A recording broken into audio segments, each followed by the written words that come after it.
Welcome to the Global Investor Podcast, a show that focuses on helping foreign investors enter the lucrative U.S. real estate market. Host Charles Carillo combines decades of real estate investing experience with a professional background in international banking to interview experts in all areas of U.S. real estate investing. Now, here's your host, Charles Carillo. Welcome to another episode of the Global Investors Podcast. I'm your host, Charles Carillo. Today we have Bill Manassero.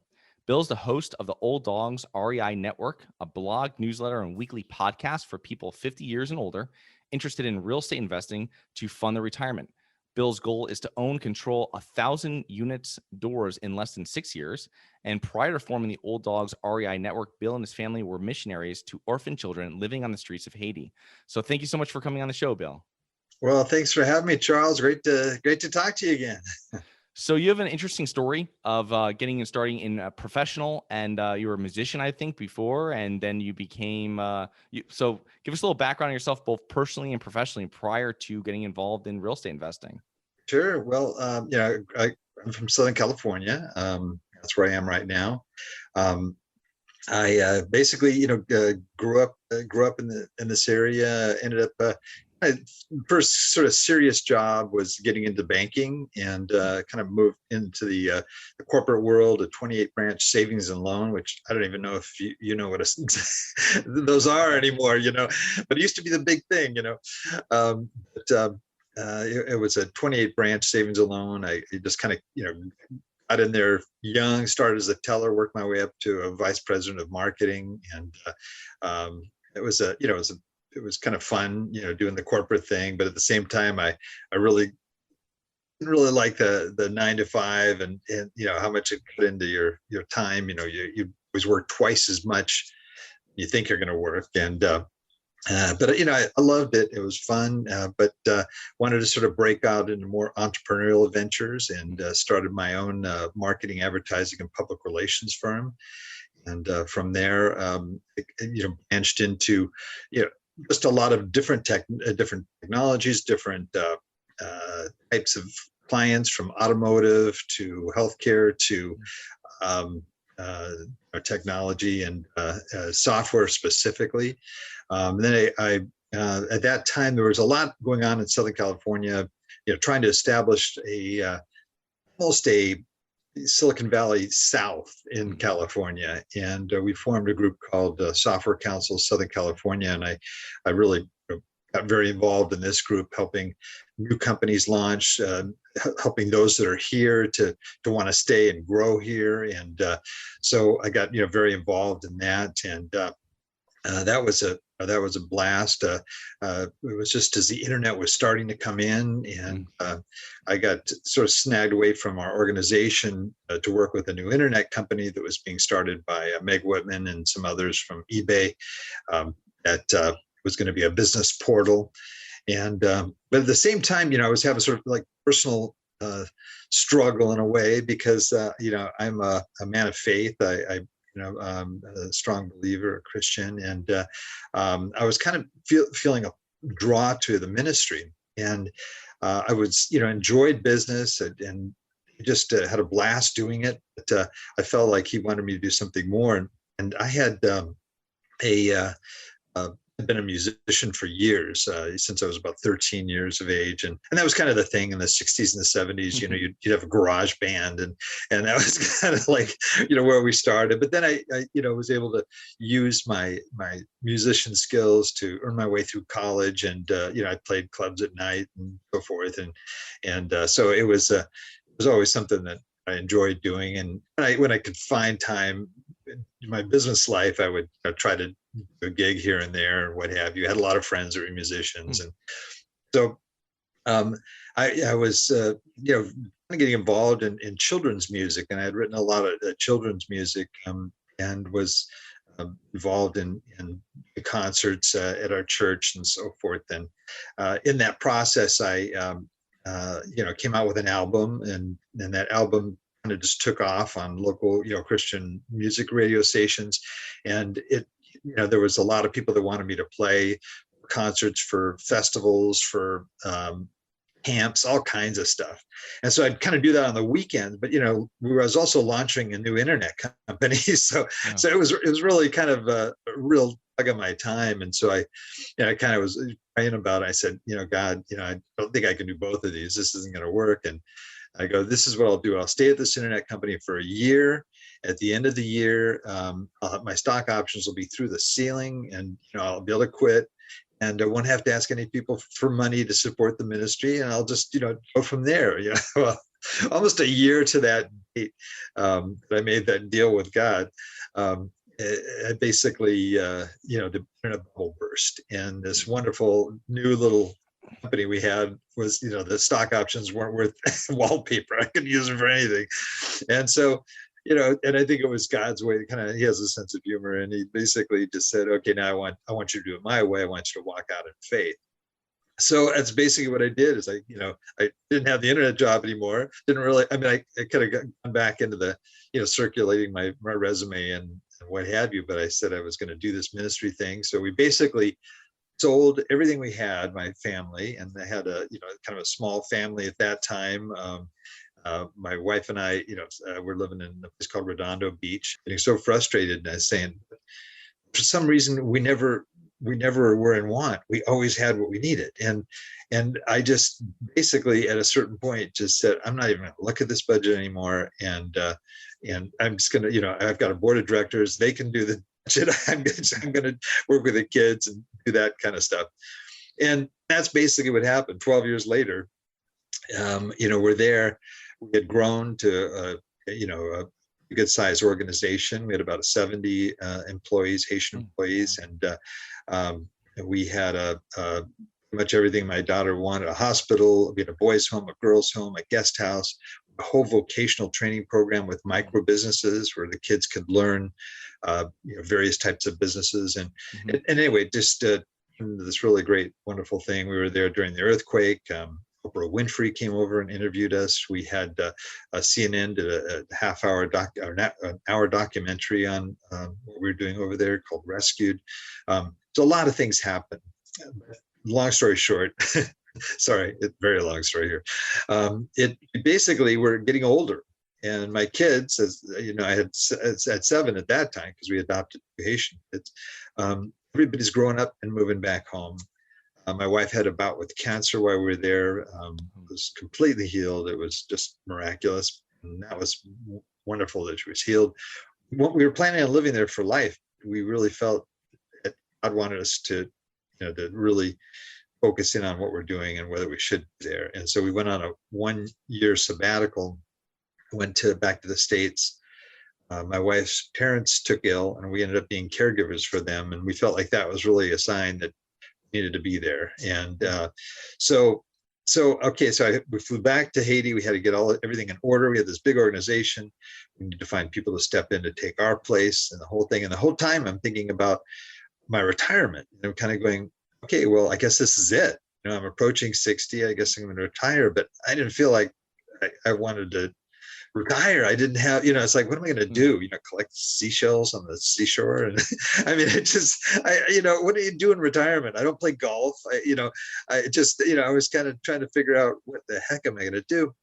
And so I just said, I just want to do something to keep myself busy, but I want to do something that's going to make a difference too. And so I get this unexpected check in the mail, inheritance check. And I was pretty heavily invested in stocks, especially in the tech stocks because of my involvement in the tech industry.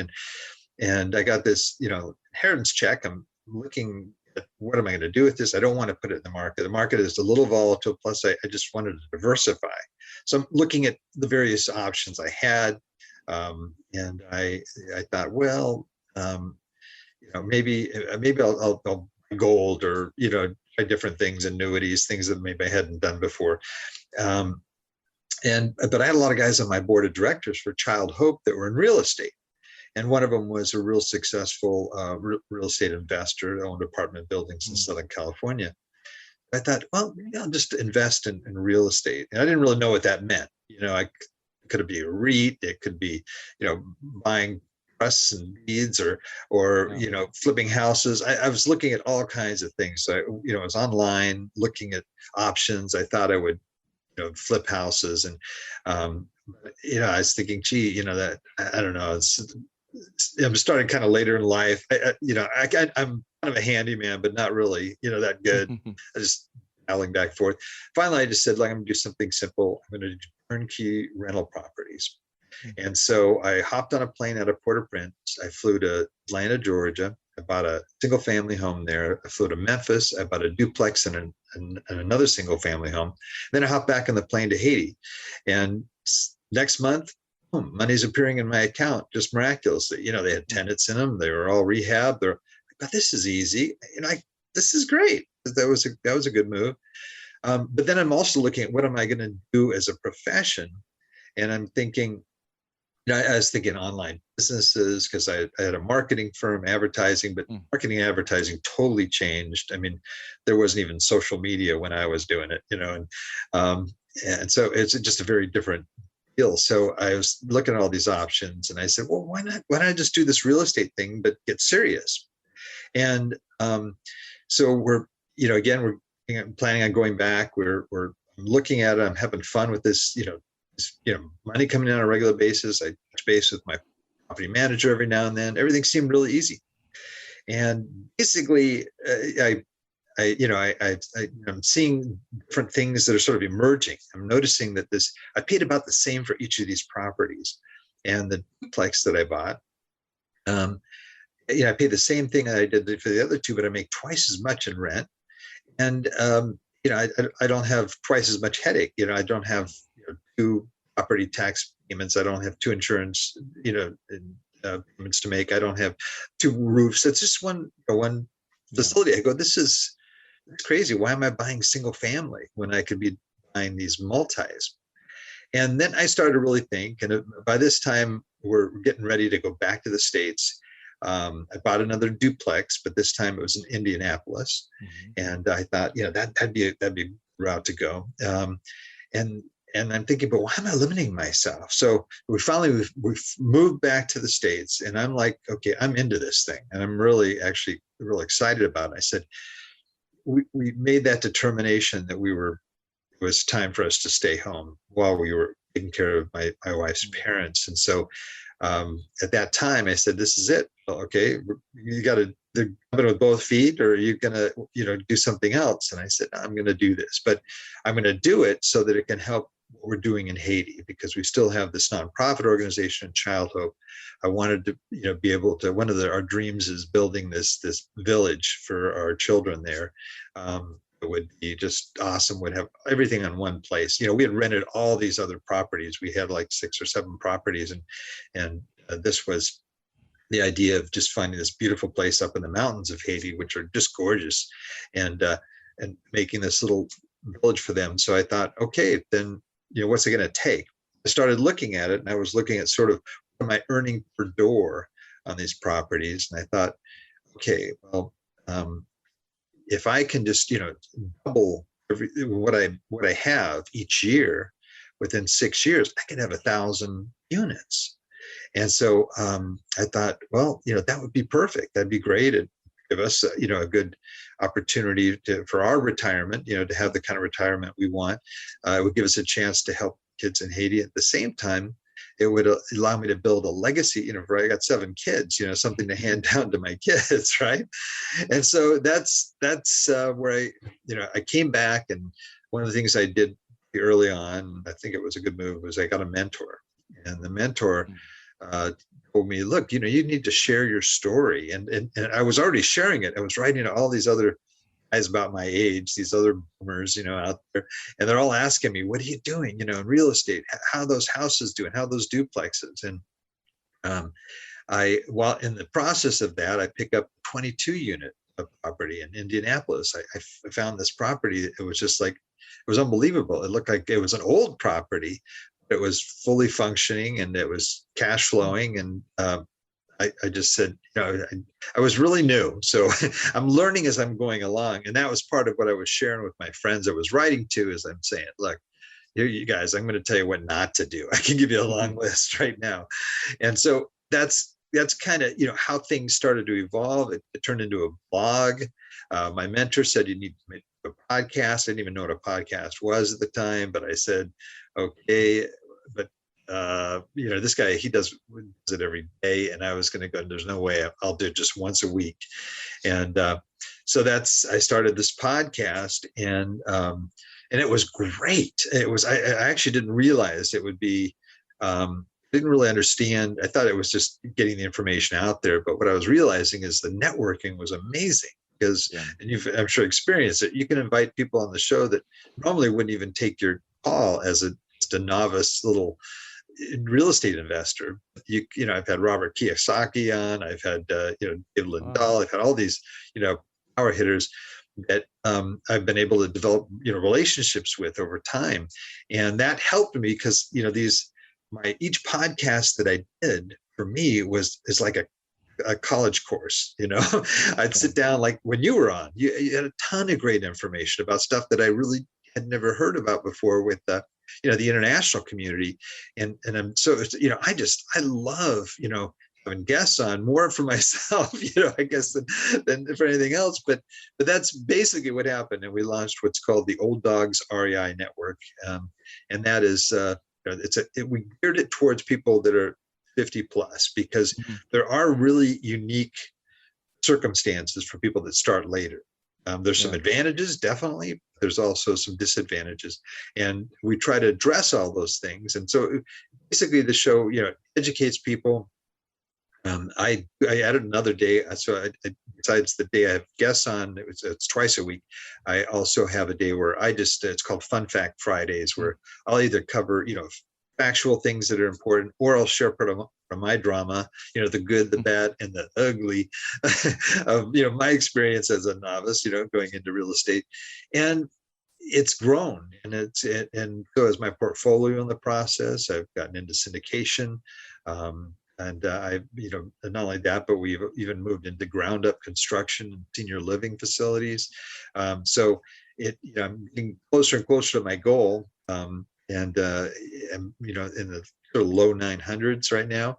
But I'm partnering with other people, which in the beginning I didn't really want to do. And when I had the 22 unit apartment, I wanted to just keep doubling and being able to own all the properties myself. But I realized, especially as you get into larger type properties, as well as the funds involved, you also want to be able to spread out the risk a little bit too, right? And so all of it worked out really, really well. And so that's the story in a nutshell. I know you just asked me kind of how I got into real estate. That's how I got into it. So let's talk about your first deal. You had a 22 unit. That was your first larger deal, correct? Right. So tell us about why you picked, how'd you find the property? How'd you find the market? Dig into that a little bit. Let us know kind of how you got it financed as well. Yeah, sure.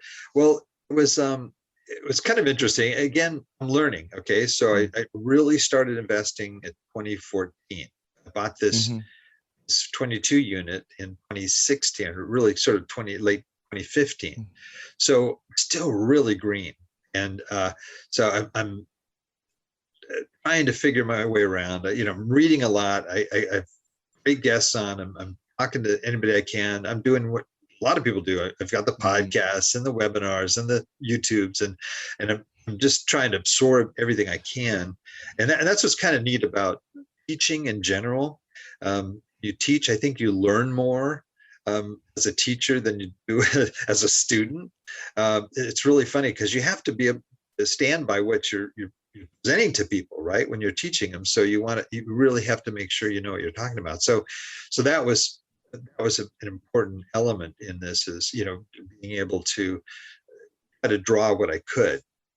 So I was looking for properties, and I looked everywhere. I even did some, direct mail to try to find off-market properties, but I was kind of half shot. A lot of what I was doing, I wasn't as systematized as I am now with some of these processes. But I went on LoopNet, which is what I did on a regular basis, just to see what's out there, to see what's, and everybody in real estate that I knew that was an investor would say, yeah, LoopNet is where properties go to die, Mhm. basically. Okay, there's something wrong. There's a reason why they're unlooked at. And I found this company, and I go, wait a minute, this has got to be too good to be true. It's 22 units. Most of them are studios or efficiencies. Mhm. 5 of them are 1 bedroom. So that was kind of an oddity.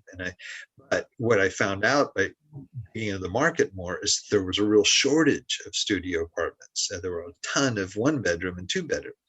So I thought, well, maybe there's something here. And so I wanted to do a value add type deal. Oh, so the deal was, it was listed for 400,000, which is really, really cheap. I mean, you couldn't buy a garage in Southern California for 400,000. I mean, it's nuts. And I go, this again sounds too good. Well, I go, it's an older building. On the inspection, I'm going to make sure I really dig into it, make sure there's no hidden surprises. But it's all brick. It's built like a rock. I mean, this thing, I've never seen that kind of construction. It's just so solid. And I was really impressive. At least the foundation and fundamentals were pretty good. I had to replace the electrical and other things. Well, anyway, what happened is I waited and waited. I was researching it. I was analyzing. I was digging in and underwriting this thing like 15 times. Just going over it and over and over it. And finally, I get the courage to make an offer. I get an LOI together, and I submit it to the owner, and it was already under contract. I go, oh man, I waited around months and should have figured this would happen. But in parting, I said to him, I said, look, if anything goes wrong with it, you have a buyer right here. You don't have to look around. Okay, I'm gonna buy it. And so, and then I went about looking for other properties. And then about 4 months later, I get a call. The broker says, hey, are you still interested in that property? I said, definitely. And so got in there, had the inspectors really just dig in. I found a lot of things that we had to deal with, and able to get the price down to 350. And so that was great. Now it's, even less per door. It was just obscenely inexpensive. Yeah. And my plan was basically is to go in the right of way. There were definitely people there that had to leave, and I need to find out who they were and to be able to deal with their situations if they couldn't change what they were doing, to evict them. And so that part was kind of ugly. I hadn't had to do that before. So kind of getting in there, doing the grunt work there. But I started immediately working on the common areas and improving them. Making it look like this building was in 1925. It was really, using a lot of things to kind of make it kind of ornate and it just really to change the inside. As people saw that there was change going on, I was able to propose an increase in rents. Yeah. And then those people that had left, either voluntarily or through eviction, we brought in at even a higher rate than we were increasing rents to. So we were able to sort of jump ahead with some of those, and that was kind of the process. I had allocated a certain amount of money for the repairs and the upgrades. We took the electrical. It had a boiler system, for their heating, and you may be more familiar with that. But I'm California. There aren't a lot of boilers out here, and so after doing the research, we saw, look, this doesn't make a lot of sense. It's an older boiler. I'd either have to replace it, or let's do something else. Let's go to all baseboard heating, and we'll go electric, and the tenants pay electric, so it would be an expense off our shoulders too. So when all electric, converted all the electric, did a few things like that, and was able to upgrade it and to increase the rent within about, I'd say, with about a year and a half to almost 16% increase. So that really helped a lot. We got the cash flowing, and that. I don't know if I answered your question there. Maybe I answered more. How did you finance it? Yeah, that was an interesting thing, because I had no credit. I was one of these guys, I guess, even before Dave, what's his name? Dave, that basically says, just don't have any credit cards. Don't have, I just, Oh, Dave Ramsey. yeah, Dave Ramsey. Yeah. No, I mean, I'd gotten rid of all that stuff before I went in the mission field, and even before that, I'd been 20 years without credit. So here I am. These first properties I paid in cash, that I had. Mm-hmm. So now I was looking at doing something creative. I wanted to borrow against those properties so that I could purchase this other property, and because those I owned outright, and I didn't have any loans, I didn't have anything. So here I am, in this position of going, okay, I'm not going to qualify for anything because I don't even know if I have a credit score. Now, strangely enough, I had this old American Express card from my corporate days, and I never really used it. It was still active. And because it was so old, it actually helped a little bit of my credit. I had to do other things. And I hated it. I hated signing up for credit cards. I financed a car that I didn't have to finance.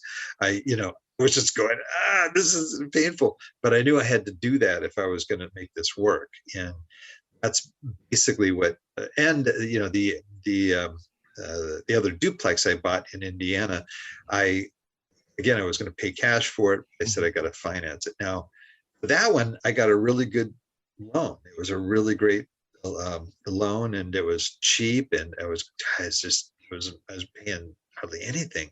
And I go, okay, this is great. I qualified, I got it. So now I got that loan, I got the car, I got all these other things. My credits, get really good. So I go in for this commercial loan, and now it's a whole different body here, because before the other one was a residential. Even though I wasn't living in the property, I still got a great rate on it, on the duplex. But now I'm looking at commercial loans, and it was just a whole different. I had to literally together a business plan, which I had a lot of experience doing, about what we were going to do with this building, and it was a real strong plan. But most banks wouldn't touch me. And most, even working with some of the brokers I had, a lot of them wouldn't touch me because I didn't have a track record. Right. And I was doing it by myself. So I kind of found sort of this in-between lender that would really wasn't doing, the Fannie Freddie rates, but it was doing these other sort of shorter term loans, 10-year loans. And so I kind of had to fall into that category. It was about 7.65. And at the time, I think you could, the rates were in the 4s and 5s. So it wasn't that great. But at least I got the loan, and I got into the property, and the thought of, refinancing it later. But that's basically what I did. Yeah. And I had to do it like 30% down again, because I didn't have the background. Interesting. Yeah. So what are common mistakes you see other real estate investors make, Bill? Well, I think that, I talked to a lot of them, and there are some things that stand out stronger than others. In the general sense, I think if you're starting as a real estate investor, it's really, really important you get a good mentor. I'm not saying you have to go out to these guys and charge $40,000 a pop or whatever. You can find mentors in your own neighborhood. You can find somebody and offer to come in and do something. If you're a carpenter, you can go into this guy's, hey, look, I'll help you redo your den, and if I can just help you out. Or I've heard some real creative things that people do. It's amazing, just how they can make contact with a local mentor. You can find them sometimes in REI groups or clubs, meetups, what have you. And if you can't find somebody like that, then there are some good folks out there that aren't really expensive. And some of the real expensive ones are good because they're really expensive, or the other way around. They're expensive because they're really good. But so you can do that route too. But I think a mentor, especially if you're starting later in life, is really key. And that's a mistake a lot of people tried it with themselves, try to do the books and all the other stuff. And I did that in the beginning, and I made a lot of mistakes. So getting a mentor, another key one, which is pretty huge, I think is really valuable as you start, if you really want to grow your portfolio fast, is to partner with people. But partnerships can also be the kiss of death too. And I ask a lot of people come on my show, what are their biggest mistakes? And a lot of them will say, partnerships, or Mhm. or a partnership, and that was like something that really just bruised him for a long time. Yeah. So I believe in partnerships, but you really, really you don't go get lightning. It's like a marriage, you really have to go in there with somebody with the same values and the same philosophy that you do. And it really, that those are probably the two areas I'd say are key. Nice. Other than recognizing your why, which you obviously did, what do you think are the main factors that have contributed to your success? Well, there's something about being an old dog, Okay, I think there's an advantage to being older because you kind of been there, done that a lot of things. Doesn't mean you're any more wise necessarily, but I think there's a mixture between just having that depth of experience coupled with tenacity and persistence. Mhm. Um, I There were plenty of times when I was in the midst of this, and again, I ran through my story pretty quick, but there's plenty of times where I said, "I'm done. I'm just going to sell these off, and I'm just gonna, I'm done." But I stuck with it, and I was really glad that I did. And one of the reasons why is because I had other old dog friends that I was talking to who basically had quit and had regretted it. That especially Mhm. people that sold out during 2007, 2008, they really didn't have to. If they would have stuck it out just a little bit Yeah. longer, would have. And a lot of the guys that I have on my show that are big successes were guys that made all their money during 2007, 2008 because they stuck with it and they saw the great deals that were going on and took advantage of it. So. Yeah. Nice. Awesome. So how can our listeners learn more about you and your business and your podcast? Well, a couple of different things. If you want to know about the business itself, that's ManasseroProperties.com. It's my last name, Manassero properties.com. If you want to know about or go to our website, which has our podcasts, our blogs, it has a lot of free resources and so forth. We even give away what I call a 3-minute property analyzer. Allows you Okay. to sit down and go through 10 different properties and load the data really quick, and like the best kind of come to the top of the lot after you've put them all in. So there's things like that everything's free. I'm not selling anything. I don't coach. I not that that's a bad thing. It's just that I can barely handle doing what I'm doing. So it is a sort of no sell zone, and you can Nice. come on and anytime. And that's Old Dogs, spelled DAWGS REI for real estate investor. Okay, network. So it's Old Dogs REI network.com. Okay. Awesome. Well, I will put those links into the show notes. I want to thank you so much for coming on, Bill, and looking forward to connecting with you here in the near future. Oh, you bet, Charles. Great. And I really, really enjoyed it. Thank you for having me on. It was a pleasure. Have a great day. Too. Hi guys, it's Charles from the Global Investors Podcast. I hope you enjoyed the show. If you're interested in getting involved with real estate but you don't know where to begin, set up a free 30-minute strategy call with me at schedulecharles.com. That's schedulecharles.com. Thank you. Thank you for listening to the Global Investor Podcast. If you like the show, be sure to subscribe on iTunes or Google Play to get new weekly episodes. For more resources and to receive our newsletter, please visit globalinvestorpodcast.com. And don't forget to join us next week for another episode. Nothing in this episode should be considered specific, personal, or professional advice. Any investment opportunities mentioned on this podcast are limited to accredited investors. Any investments will only be made with proper disclosure, subscription documentation, and are subject to all applicable laws. Please consult an appropriate tax, legal, real estate, financial, or business professional for individualized advice. Opinions of guests are their own. Information is not guaranteed. All investment strategies have the potential for profit or loss. The host is operating on behalf of Syndication Superstars, LLC exclusively.